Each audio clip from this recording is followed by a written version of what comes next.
استووا اعتدلوا تراصوا أقيموا صفوفكم أتموا الصف الأول فالأول حاذوا بين المناقب والأقدام استووا اعتدلوا. الله أكبر.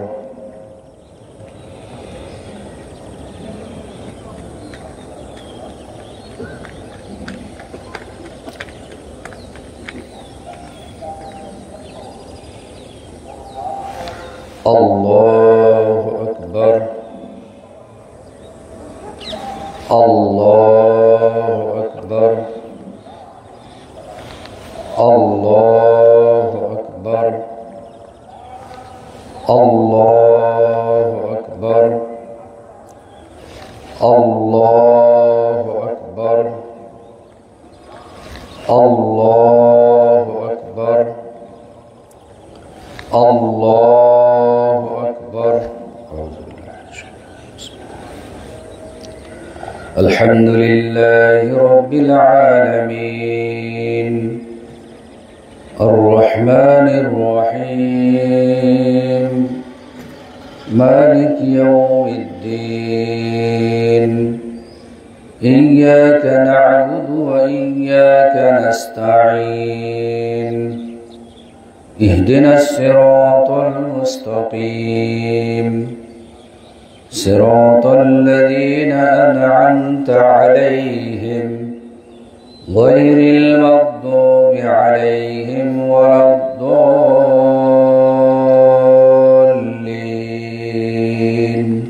آمين.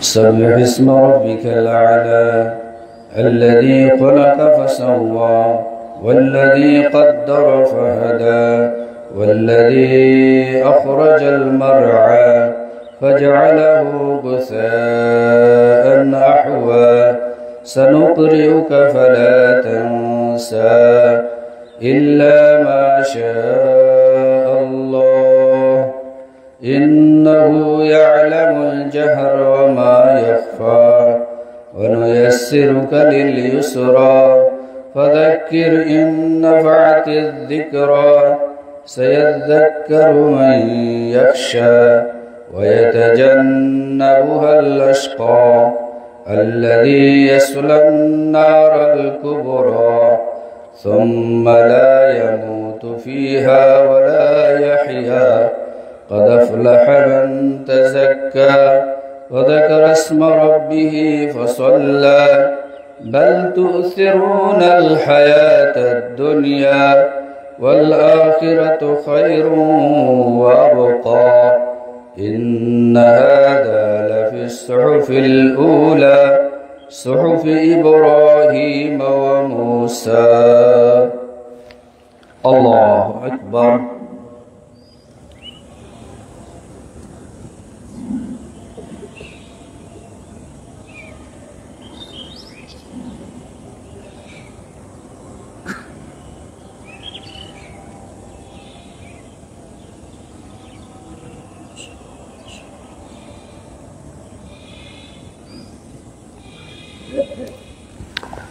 سمع الله لمن حمده. الحمد حمدا كثيرا مباركا شكرا شيء بعد. الله أكبر.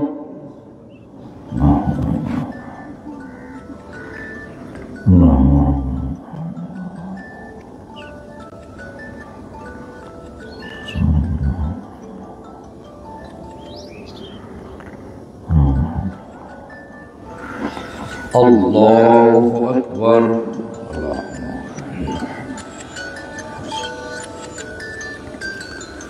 الله أكبر.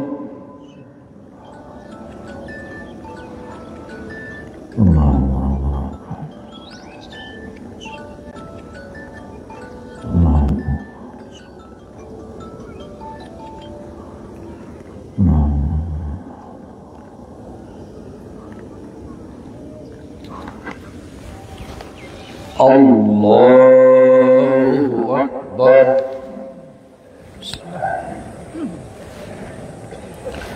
الله أكبر الله أكبر الله أكبر الله أكبر الله أكبر الله أكبر. الحمد لله رب العالمين الرحمن الرحيم مالك يوم الدين إياك نعبد وإياك نستعين اهدنا الصراط المستقيم صراط الذين أنعمت عليهم غير المغضوب عليهم ولا الضالين آمين.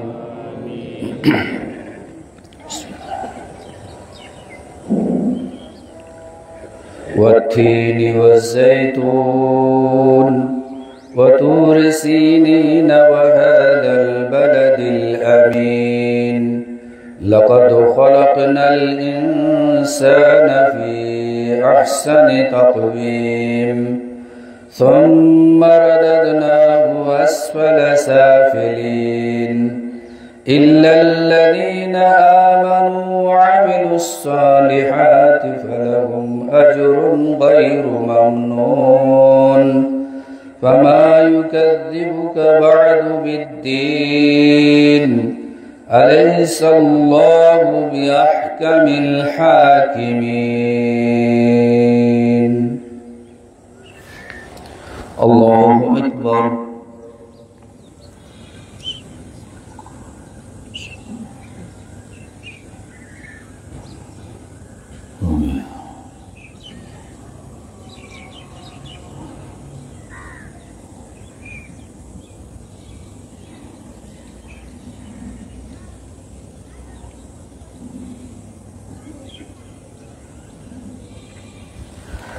سمع الله لمن حمده ربنا ولك الحمد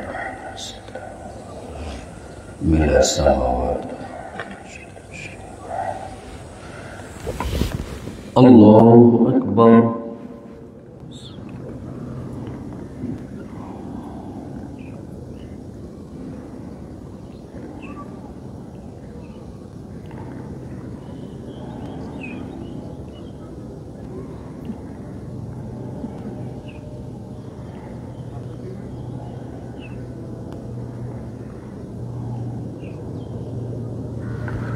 الله أكبر.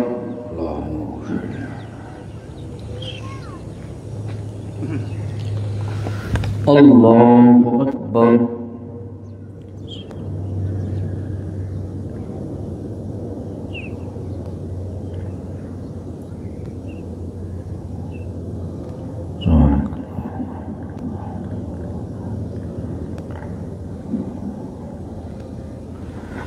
الله أكبر.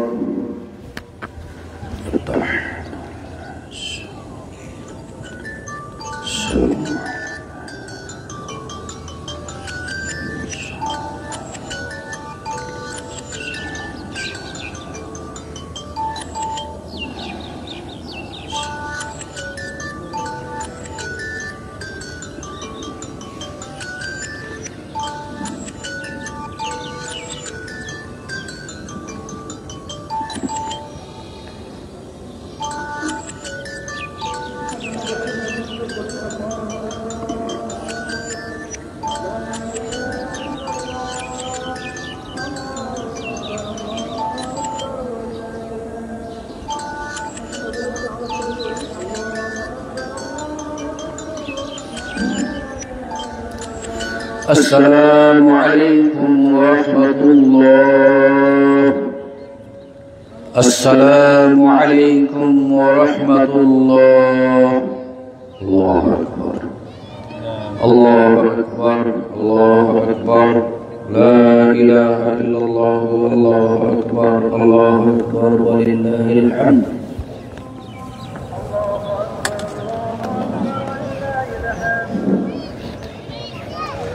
الله أكبر الله أكبر لا إله إلا الله والله أكبر الله أكبر ولله الحمد الحمد لله رب العالمين ولا عدوان إلا على الظالمين وأصلي وأسلم على سيد الأنبياء والمرسلين وعلى آله وصحبه ومن تبعهم بإحسان إلى يوم الدين اللهم لا علم لنا إلا ما علمتنا إنك أنت العليم الحكيم اللهم انفعنا بما علمتنا إنك على كل شيء قدير أما بعد فقد قال الله تعالى في كلامه المجيد أعوذ بالله من الشيطان الرجيم لن ينال الله لحومها ولا دماؤها ولكن يناله التقوى منكم সম্মানিত উপস্থিতি যাবতীয় প্রশংসা আল্লাহ রাব্বুল আলামিনের জন্য যার অশেষ মেহেরবানিতে বিগত একটি বছর পরে আমরা আজকের মতো ঈদ অনুষ্ঠানের জন্য ঈদগাহে উপস্থিত হতে পেরেছি তাই তরে বলি আলহামদুলিল্লাহ। ঈদ মানে হচ্ছে আসলে আনন্দ উল্লাস বিলাস করা, এর বিপরীত শব্দ হচ্ছে ওয়াঈদ। লাইসাল ঈদ লিমান লাবিসাল জাদীদ, আসলে ঈদ বা আনন্দ তার জন্য নয় যে ব্যক্তি শুধুমাত্র সৌন্দর্যের পোশাক পরিহিত অবস্থায় ঈদগাহে আসে, বাহ্যিক পোশাক সুন্দর হয়, পরিচ্ছদ সুন্দর হয়, আতর সুগন্ধি টুপি সুন্দর হয়, এর জন্য আসলে ঈদ নয়। ঈদ হচ্ছে লাইসাল ঈদ লিমান লাবিসাল জাদীদ ইন্নামাল ঈদ লিমান খাফা আল ওয়াঈদ। প্রকৃতপক্ষে ঈদ হচ্ছে তার জন্য যে ব্যক্তি তাকওয়াশীল হন এবং জাহান্নামকে বেঁচে থাকার জন্য নিজের সর্বোচ্চ চেষ্টা করেন, তার জন্য হচ্ছে আসলে ঈদ। অতএব আল্লাহ রাব্বুল আলামিন বলছেন লা ইয়ানালাল্লাহা লুহুমুহা ওয়ালা দিমাউহা ওয়ালাকিন ইয়ানালুহুত তাকওয়া মিনকুম। তোমাদের বড় বড় পশুর গোশত রক্ত আল্লাহর কাছে কিছুই পৌঁছে না, বরং শুধুমাত্র আল্লাহর কাছে তোমাদের অন্তঃকরণ পৌঁছে, তাকওয়া পৌঁছে, আল্লাহ ভীতি নিয়ে কোরবানি করছো কিনা সেটি আল্লাহর কাছে পৌঁছে। অন্য আয়াতে আমরা জানি আদম আলাইহিস সালামের দুই সন্তানের কোরবানির কথা, সেখানেও আল্লাহ রাব্বুল আলামিন বলেছেন ইন্নামা ইয়াতাকাব্বালুল্লাহু মিনাল মুত্তাকিন। আল্লাহ রাব্বুল আলামিন শুধুমাত্র কুরবানি তাদেরই কবুল করেন যারা মুত্তাকি।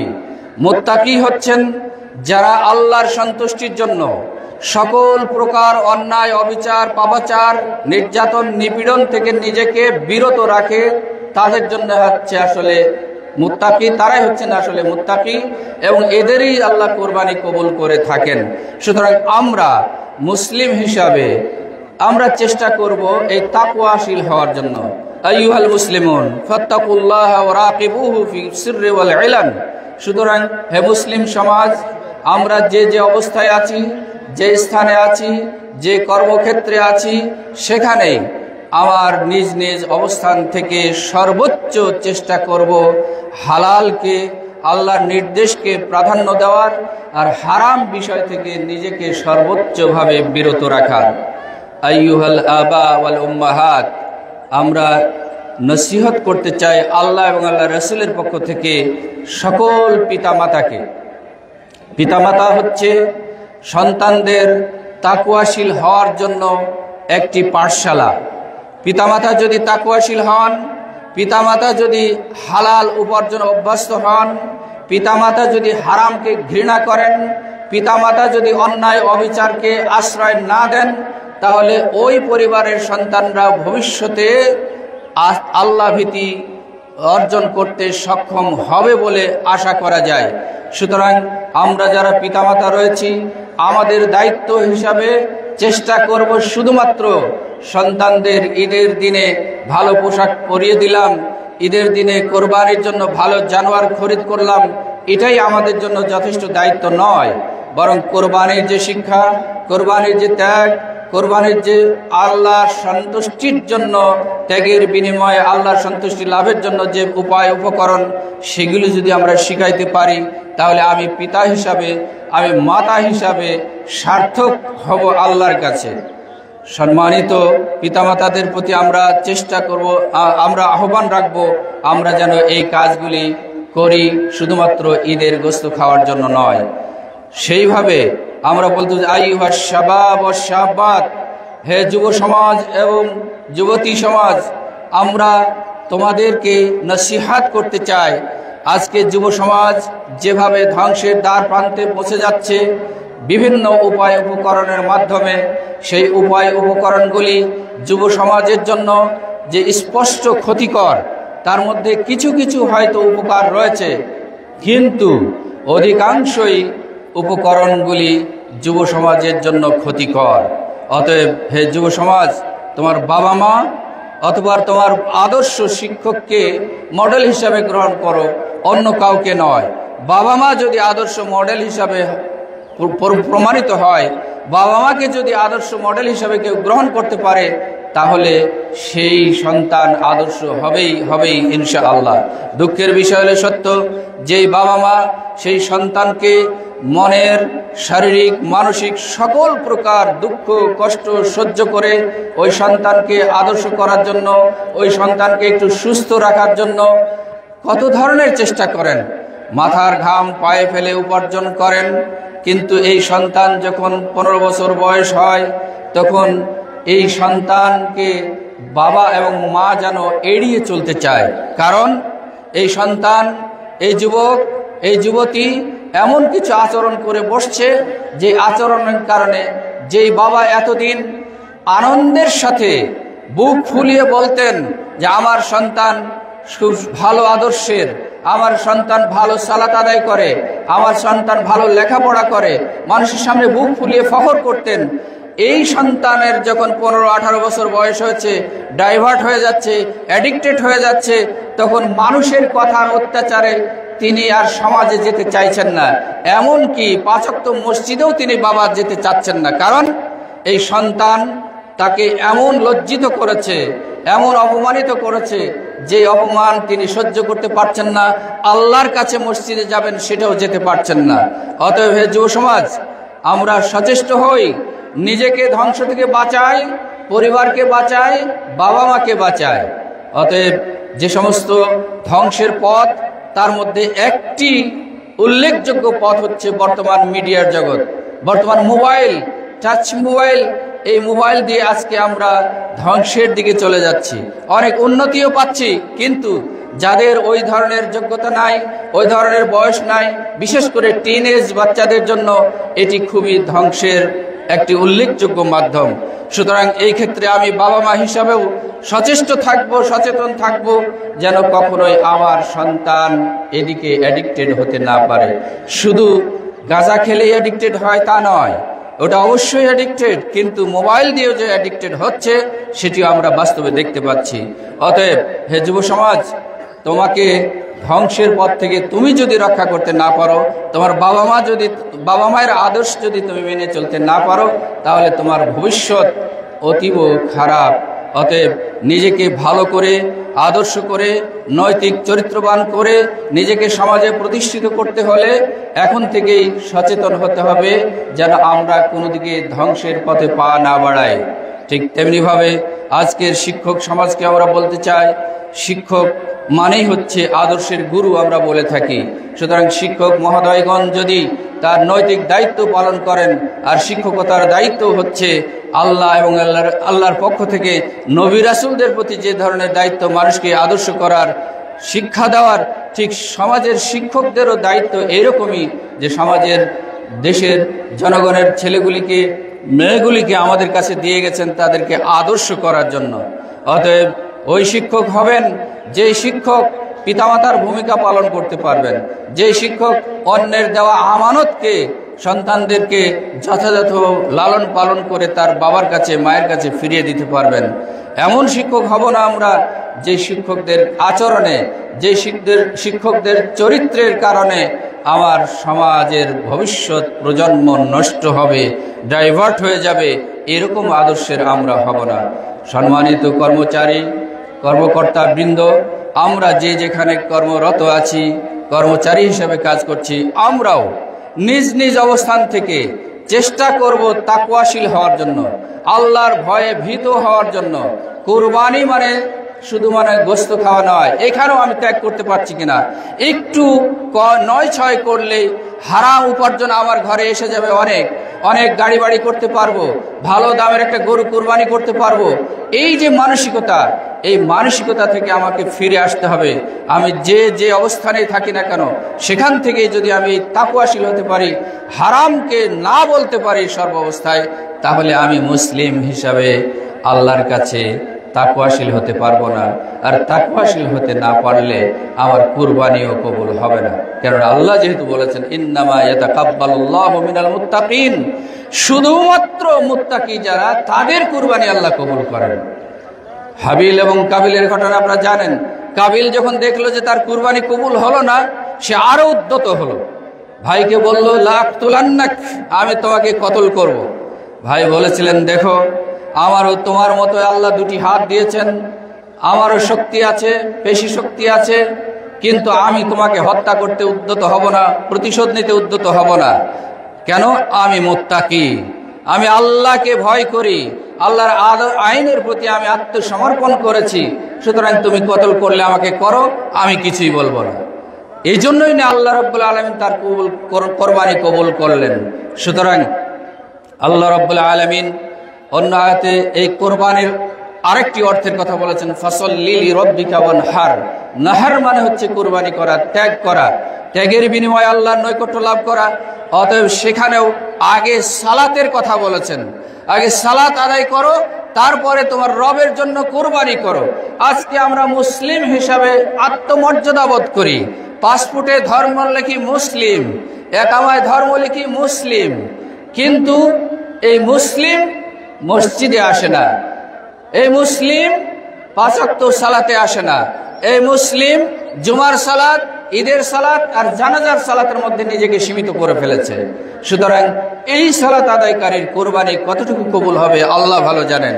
তবে বাহ্যিক দৃষ্টিতে আমরা মনে করতে পারি যারা সালাত আদায় অভ্যস্ত নন, তাদের কোরবানি কবুল হবে বলে মনে হয় না। কেন? আল্লাহ রাব্বুল আলামিন অন্য আয়াতে বলেছেন এরই আরেকটি অর্থ, কুল ইন্না সালাতি ওয়া নুসুকি ওয়া মাহইয়ায়া ওয়া মামাতি লিল্লাহি রাব্বিল আলামিন। বলুন, আমার সালাত, আমার কুরবানি, আমার জীবন, আমার মরণ সবকিছুই উৎসর্গিত হয়েছে রব্বুল আলামিনের জন্য। সুতরাং সালাত যদি আগে না থাকে তাহলে কুরবানি আসবে না, ত্যাগ আসবে না। সালাতের মাধ্যমেই আল্লাহর ত্যাগের প্রতি ধাবিত হওয়া সম্ভব। সুতরাং আসুন আমরা মুসলিম হিসাবে 5 ওয়াক্ত সালাতে অভ্যস্ত হই। সালাত তরককারী হিসাবে আল্লাহর কাছে যেতে চাই না। কোরবানি তরককারী হলে আমি সমাজে অনেক লাঞ্ছিত হই, মনে করি যে এবার যদি বড় কোরবানি না দেই তাহলে মানুষে কি বলবেন, সমাজের লোক কি বলবেন। এই ভয়ে যদি আমি কোরবানি করি তাহলে সেই কোরবানি আল্লাহর কাছে গ্রহণযোগ্য হবে না। সুতরাং মানুষের সুমা ও রিয়ার জন্য নয়, লৌকিকতার জন্য নয়, লোকের সুনাম পাওয়ার জন্য নয়, বরং আল্লাহর সন্তুষ্টি লাভের জন্যই আমি কোরবানি করি। তাহলে আমার কোরবানি কবুল হবে বলে আশা করতে পারি। আল্লাহু আকবার, আল্লাহু আকবার, আল্লাহু আকবার, লা ইলাহা ইল্লাল্লাহু, আল্লাহু আকবার, আল্লাহু আকবার, ওয়ালিল্লাহিল হামদ। সুতরাং আসুন আমরা যে পর্যায়ে আছি, আশা করি আমরা এই জিলহজ মাসের প্রথম থেকেই এই কোরবানির গুরুত্ব এবং তাৎপর্য সম্পর্কে শুনে এসেছি। তারপরও উসিকুম ওয়া নাফসি বিতাকওয়াল্লাহ, আমি আমাকে এবং আপনাদেরকে আল্লাহর রাসূলের নীতি অনুযায়ী এই বিষয়গুলি স্মরণ করিয়ে দিলাম। ফাযাক্কির ফাইন্না যিকরা তানফাউল মুমিনিন, তুমি স্মরণ করিয়ে দাও, তাহলে এই স্মরণটি মুমিনদের উপকারে আসবে। সেই সূত্রে আমরা রাসূলুল্লাহ সাল্লাল্লাহু আলাইহি ওয়াসাল্লামের সুন্নাত অনুযায়ী সালাত আদায় করেছি, সুন্নাত অনুযায়ী কিছু নসিহত পেশ করার চেষ্টা করেছি। অতএব এই নসিহতগুলি আমাদের জীবনে যেন স্মরণীয় হিসাবে, কাজের মাইল ফলক হিসাবে কাজে লাগাইতে পারি, সেজন্য আমরা চেষ্টা করব। আসুন আমাদের হালাল উপার্জন থেকে কুরবানি করার চেষ্টা করছি, ঠিক তেমনিভাবে অন্তঃকরণটাকে চেষ্টা করি সঠিক করার। কেন রাসূল সাল্লাল্লাহু আলাইহি ওয়াসাল্লাম বলেছেন, ইন্নাল্লাহা লা ইয়ানজুরু ইলা সুওয়ারিকুম ওয়া আমওয়ালিকুম ওয়ালাকিন ইয়ানজুরু ইলা কুলুবিকুম ওয়া আমালিকুম। আল্লাহ রাব্বুল আলামিন তোমাদের রূপ সৌন্দর্য দেখেন না, তোমাদের অবয়ব দেখেন না, তোমাদের সম্পদের মালিকানা দেখেন না, কার কত সম্পদ আছে এটা দেখেন না, বরং তোমাদের অন্তঃকরণ দেখেন, সঠিক নিয়তটা দেখেন, আর তোমাদের আমল দেখেন। অতএব সঠিক নিয়ত যদি সঠিক হয়, অন্তঃকরণ যদি সঠিক হয়, কল্ব যদি সঠিক হয়, তাহলে আমল সঠিক হবে বলে আমরা আশা করতে পারি। অতএব এই কোরবানি শুধু গরু জবাই করার নাম নয়, বরং ত্যাগের বিনিময়ে আল্লাহর নৈকট্য লাভ হচ্ছে কোরবানি করা। অতএব আসুন আমরা সকল প্রকার লৌকিকতা মানসিকতা বর্জন করি, করে আল্লাহর সন্তুষ্টির জন্য, আল্লাহর সান্নিধ্য লাভের জন্য সর্বোচ্চ ত্যাগের মানসিকতা পেশ করি। আশা করি আমরা সেই মানসিকতা নিয়েই করেছি, চেষ্টা করছি। আল্লাহ রাব্বুল আলামিন শেষ পর্যন্ত আমাদের সেটি কবুল করুন। এই বলে আমরা শেষ করতে চাই। ইবাদাল্লাহ রাহিমাকুমুল্লাহ, সাল্লু ওয়া সাল্লিমু আলা নবিয়িকুম মুহাম্মদ ইবনে আব্দুল্লাহ কামা আমারাকুম রাব্বুকুম ফি কিতাবিল হাকীম। আউযু বিল্লাহি মিনাশ শাইতানির রাজীম। ইন্নাল্লাহা ওয়া মালাইকাতাহু ইউসাল্লুনা আলান নবী ইয়া আইয়ুহাল্লাযীনা আমানু সাল্লু আলাইহি ওয়া সাল্লিমু তাসলিমা। ওয়া ক্বালা সাল্লাল্লাহু আলাইহি ওয়া সাল্লাম মান সাল্লা আলাইয়া সালাতান সাল্লাল্লাহু আলাইহি বিহা আশরান। আল্লাহুম্মা সাল্লি আলা মুহাম্মাদ ওয়া আলা আলি মুহাম্মাদ কামা সাল্লাইতা আলা ইব্রাহিম ওয়া আলা আলি ইব্রাহিম ইন্নাকা হামিদুম মাজিদ। ইবাদাল্লাহ, اللهم آمنا، اللهم آمنا في أوطاننا، اللهم آمنا في أوطاننا وأصلح أئمتنا وولاة أمورنا يا ذا الجلال والإكرام. اللهم أعز الإسلام والمسلمين، اللهم أعز الإسلام والمسلمين واخذل الكفرة والمبتدعة والمشركين. اللهم انصر من نصر دين محمد صلى الله عليه وسلم واجعلنا منهم. اللهم اخذل من خذل دين محمد صلى الله عليه وسلم ولا تجعلنا منهم. ربنا آتنا في الدنيا حسنة وفي الآخرة حسنة وقنا عذاب النار. ربنا ظلمنا أنفسنا وإن لم تغفر لنا وترحمنا لنكونن من الخاسرين. أقول قولي هذا واستغفر الله لي ولكم ولسائر المسلمين إنه هو الغفور الرحيم. السلام عليكم.